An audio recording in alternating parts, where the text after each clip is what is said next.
এইবার দেখুন নেক্সট এইভাবে বললো আপনাকে এই একটা আপনার স্ল্যাব এরিয়া, এটা এইভাবে আছে 10 ফুট, এইভাবে আছে 12 ফুট। এই স্ল্যাব এরিয়ায় শ্যাটারিং এর জন্য কয়টি প্লাইউড লাগবে, তখন আপনি কিভাবে বের করবেন?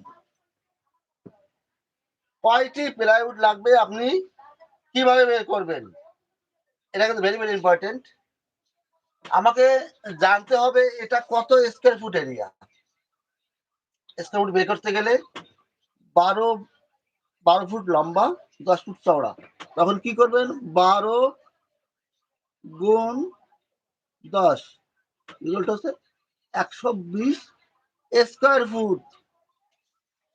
এই এরিয়া আছে 120 স্কোয়ার ফুট। এইবার একটা প্লাইউড কত স্কোয়ার ফুট? 32 square foot.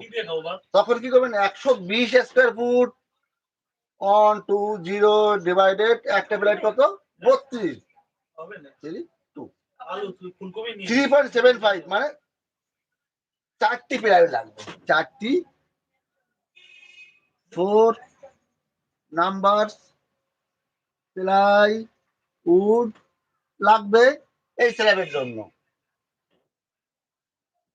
এটা বুঝতে পারলেন?